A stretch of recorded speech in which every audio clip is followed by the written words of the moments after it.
Halo semuanya, kayak apa kabar pian sabarataan?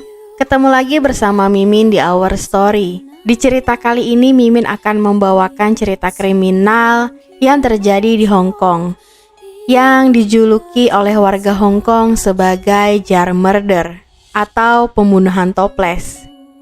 Gimana ceritanya? Langsung aja kita simak cerita lengkapnya. Kasus ini sangat menggemparkan warga Hong Kong pada tahun 1982,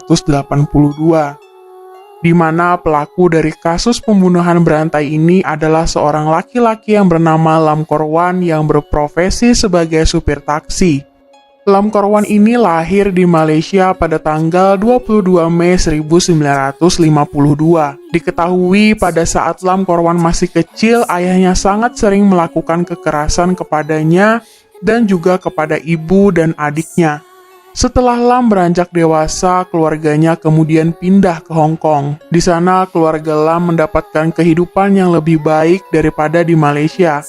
Sehingga pada saat itu, ayah Lam sudah jarang untuk menganiaya Lam, ibu, dan juga adiknya. Namun, akibat trauma masa kecil yang dialami oleh Lam, di mana dia sering mendapatkan kekerasan dari ayahnya, maka beranjak remaja pun sifat Lam menjadi sosok yang penyendiri dan sulit untuk mendapatkan teman. Setelah Lam beranjak dewasa, dia mulai mencari beberapa pekerjaan. Dan pada akhirnya dia memutuskan untuk menjadi supir taksi di malam hari. Lam merasa kalau pekerjaan ini sangat cocok untuknya. Karena pada saat malam hari, orang yang menaiki taksi pasti orang-orang yang sudah lelah bekerja, sehingga tidak banyak melakukan komunikasi kepada supir.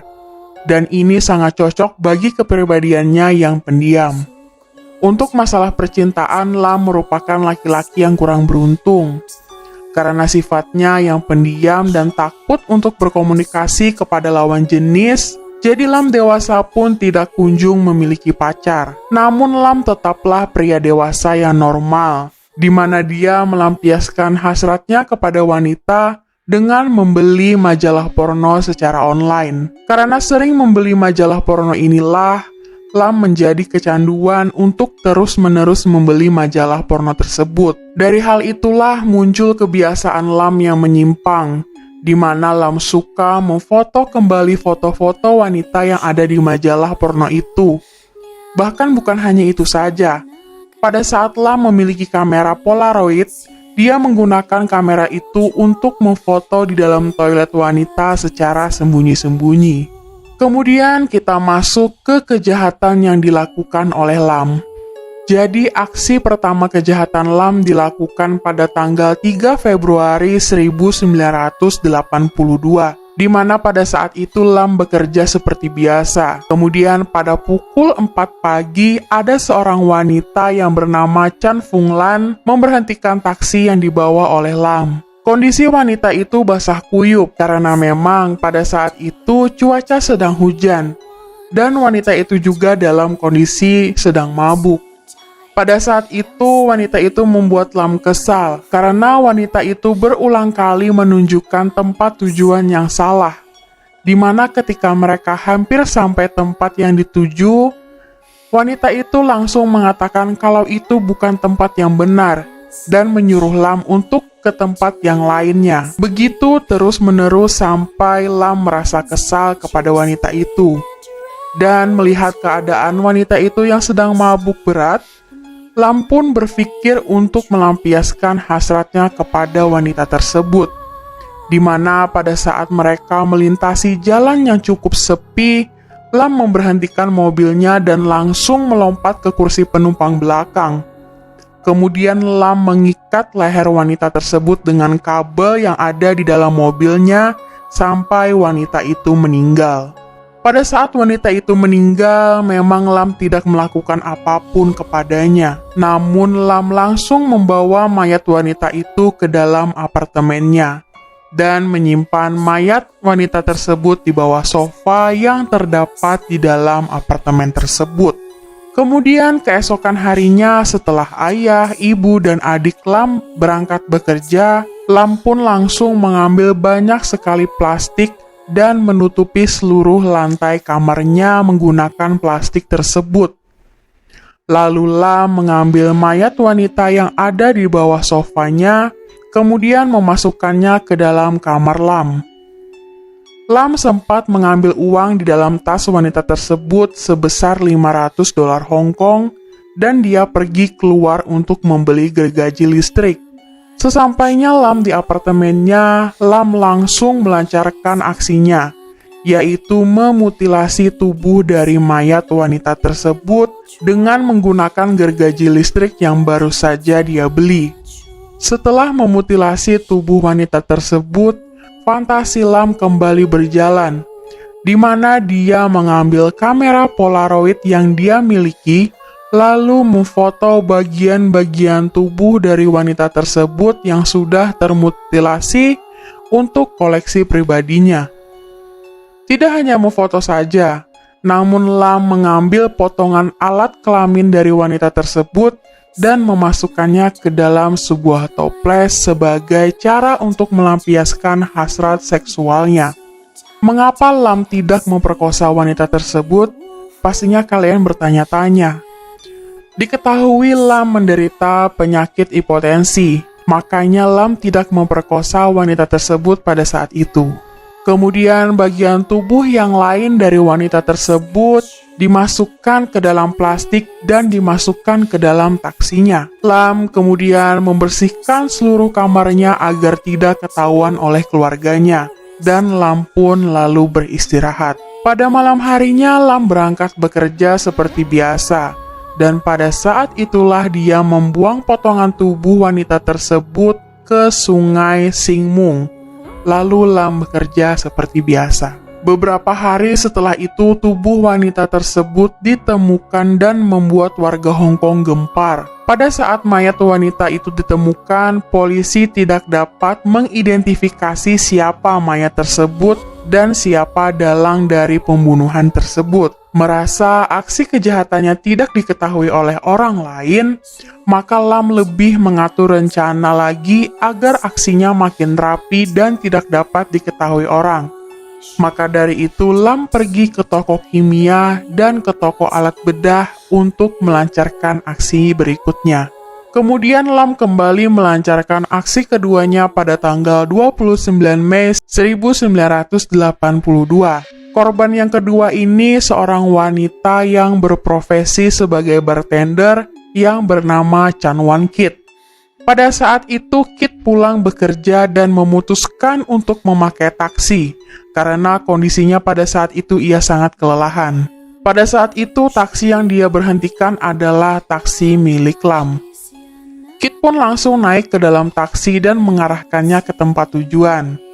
Pada saat berada di jalan yang sepi, Lam memberhentikan mobilnya dan langsung melancarkan aksinya, di mana Lam mengancam Kit dengan menggunakan pisau. Kit yang pada saat itu ketakutan akhirnya menuruti apa yang disuruh oleh Lam. Pada saat itu Lam memborgol tangan Kit dan membawanya ke apartemen milik Kit.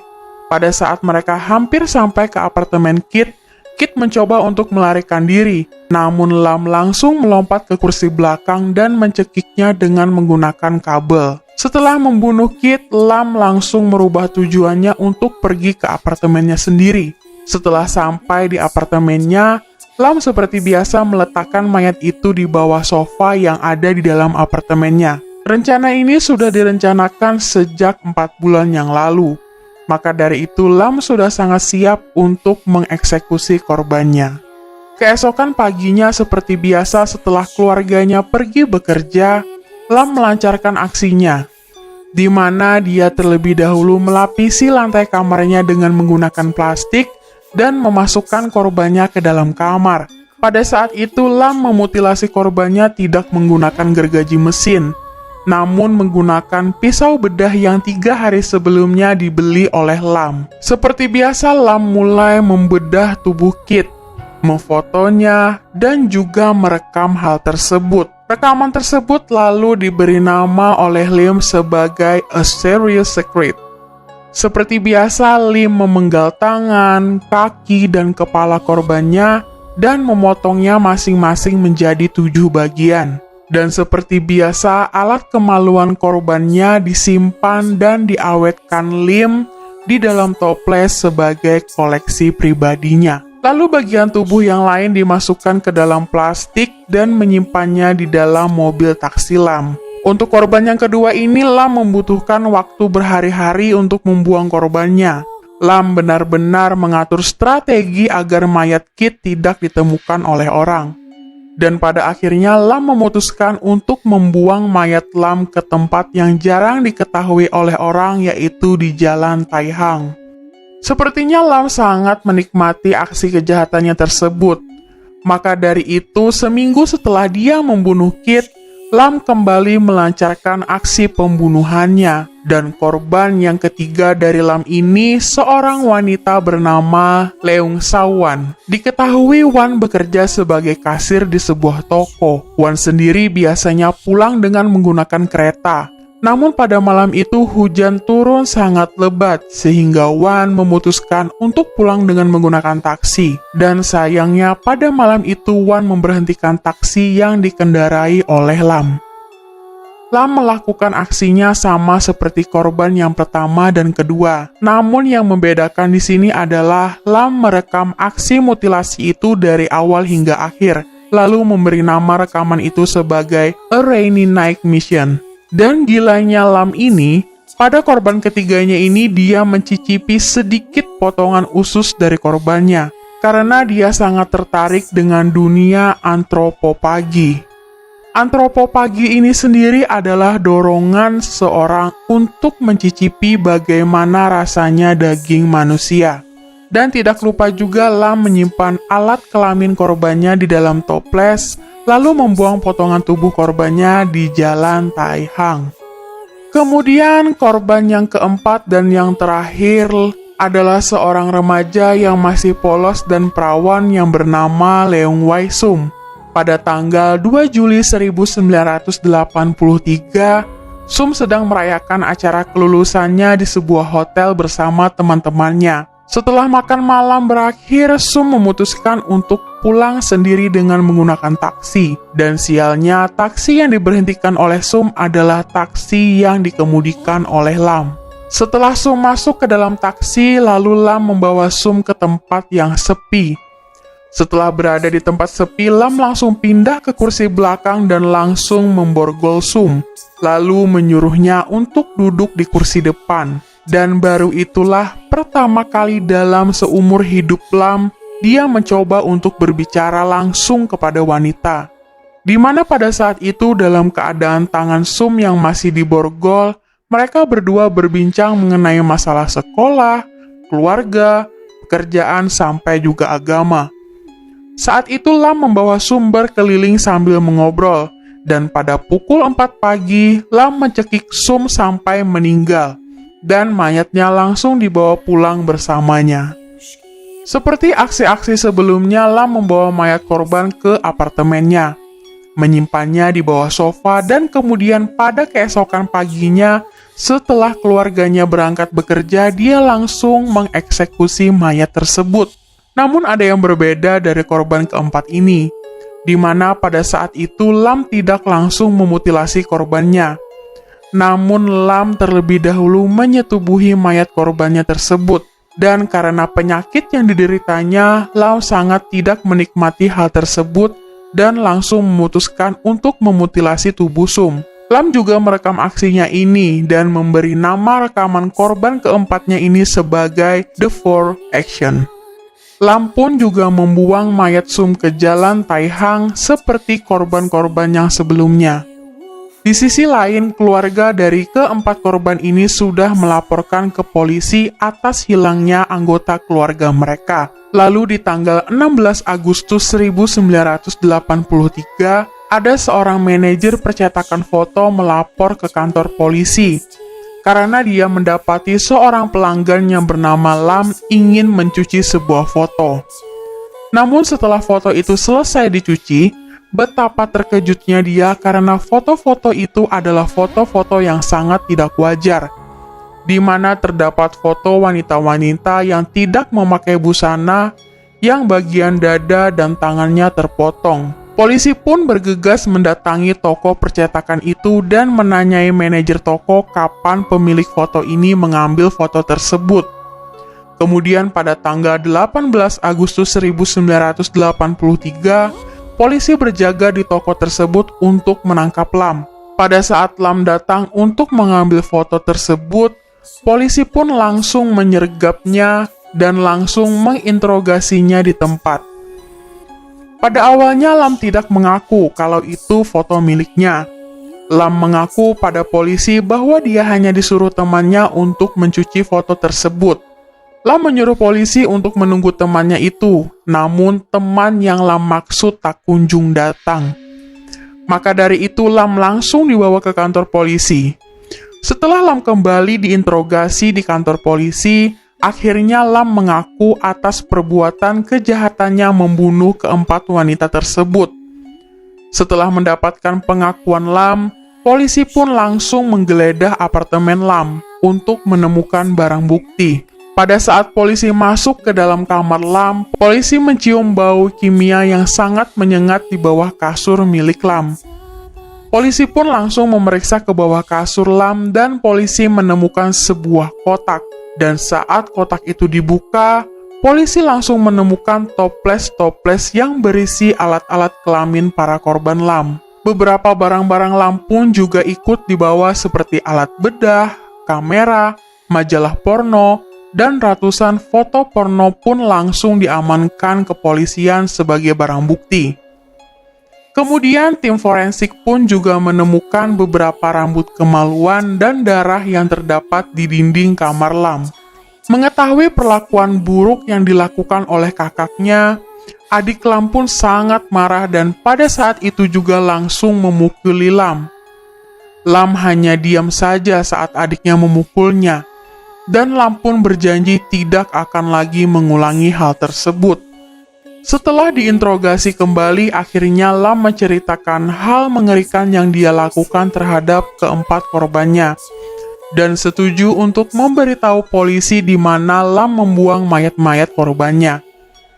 Potongan tubuh korban kedua dan keempat ditemukan di lereng perbukitan. Sedangkan untuk korbannya yang ketiga, polisi sempat mengalami kesulitan untuk menemukan tubuhnya karena Lam lupa di mana dia membuang tubuh korban ketiga. Dan setelah berselang beberapa lama, akhirnya tengkorak korban ketiga ditemukan oleh seorang pembersih taman yang berada di dekat Jalan Taihang. Pada saat di persidangan, Lam sama sekali tidak terdeteksi mempunyai kelainan mental. Dan Lam mengaku dia melakukan semua itu karena dorongan seksualnya. Psikolog pun juga dihadirkan dalam persidangan tersebut. Mendengar pengakuan Lam, psikolog pun menyatakan ke kepolisian kalau itu hanya alasan Lam saja agar hukumannya bisa diringankan. Melihat semua bukti-bukti kesadisan Lam terhadap 4 wanita tersebut, maka Lam akan dijatuhi hukuman mati dengan cara digantung. Namun pada bulan Agustus 1984, seorang hakim memutuskan untuk mengganti hukuman Lam tersebut menjadi penjara seumur hidup.